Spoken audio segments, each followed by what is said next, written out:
it is that Washington and US really is distracted with Malana's video and Trump and Marco Rubio watching wrestling matches while the talks are going on over here, to Hillary Clinton also kind of revisiting her position on Iran nuclear sites attacks.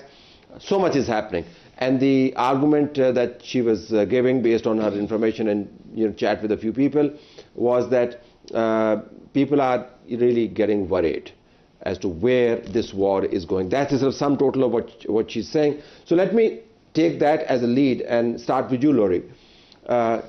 We are focused, I mean, all of you guys and us were really focused on Islamabad talks.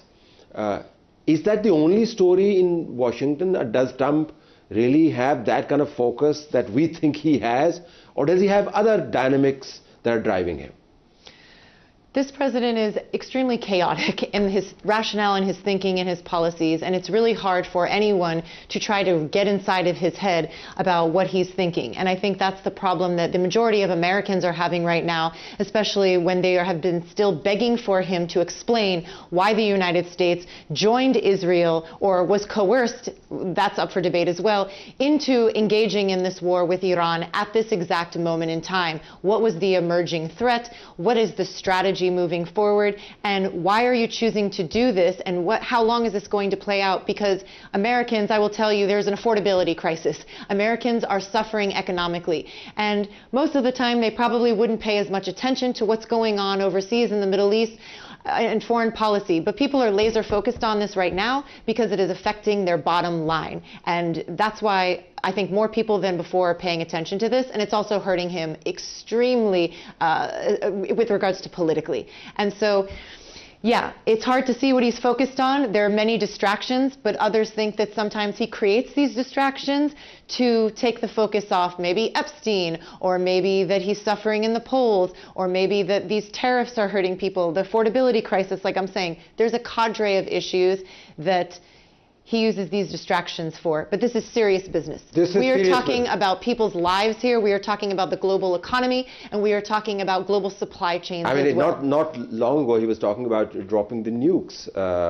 Yes, and he obliterating said that an entire civilization. That was a suggestion, but then he says that on us or elsewhere, and then look at how the stocks will fall. So he talks about nuclear weapons as if he's talking about toys. But you make a very interesting point.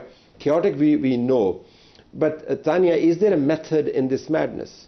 Because this is not the first time US is involved in a foreign crisis, not the first time they're trying to blockade a country, not the first time they've had a war, in the Middle East particularly.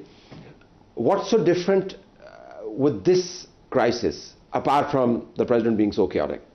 I think you hit the nail on the head when you said there's a method to the madness, because I'm not inclined to believe that this is just off the top of his head stuff that he tweets. No, I think that there's a very deliberate intention to disseminate misinformation, disinformation, and to distract people.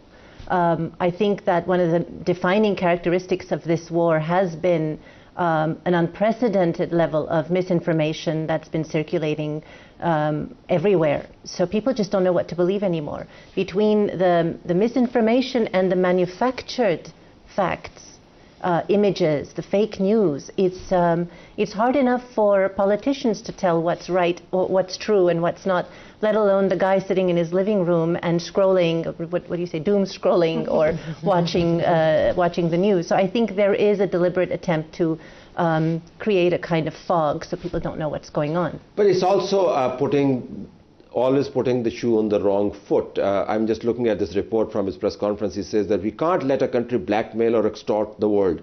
He's talking about Iran. But for a second I thought he was talking about the US itself. I mean, he said that I want to open Strait of Hormuz by closing it. This is unbelievable. And the Strait of Hormuz was open to everybody before the war started. But with no toll fee, by the way. Absolutely, absolutely. But Kathleen, you have been reporting from Islamabad. This was serious business, right? I mean, at least we now have the Iranian version of it. They have said that we came this close to it. Everything was almost settled. And then the US maximized the position. And they still haven't really said no to it. So your take on how serious were the Islamabad talks? I want to go back to what Tanya was saying about misinformation and a lot of misinformation being out there. That was something that I took very seriously when I was doing the live reporting from Islamabad as the talks were undergoing. There was so much misinformation going left and right. A lot of that being put out by Iran to particularly, sway people to think the talks are going one way or another. It's so important to cut through that noise and only listen to official sources, or at least just responsible journalism is so important right now. And I think that, But if official sources, official sources from Pakistan were also sounding very positive. They continue to sound very positive. Today we have the Pakistani Defense Minister suggest that this was just the first round, and he does not rule out the possibility of yet another round. That's also the kind of narrative that we're hearing from Pakistan. So at which point did you think that the talks probably would yield something? I think you just nailed it on the head. I landed in Islamabad and I did not have great hopes for these talks. I cover this. I do this every day. I've covered lots of peace talks. I cover Ukraine very often. They haven't gone anywhere. And certainly you don't wrap up a war in a day. And so it was very interesting to me to land here and start talking to people, and there was so much optimism that we were going to solve the war here, and I so appreciate that optimism, and I think it says something really special about the Pakistani spirit. But when you're looking at it, this is diplomacy. This is very difficult. This is not something that just whips up. And so I caution that optimism about this being cleared up. We all want it to happen, but it's not going to happen until it happens. Yeah, it didn't happen. It didn't happen. But could it have happened? That's a million-dollar question that we don't want to get into. That's speculative. But is there a chance now that Trump has taken the goalpost to the next level? He has announced a blockade. And before the program, we were talking. You asked a very pointed question, almost rhetorical, with a rhetorical flourish, which is, has he actually blocked it? And that got me thinking. I don't know. He says he's blocked it, but we're looking at the data. Some ships have already passed today.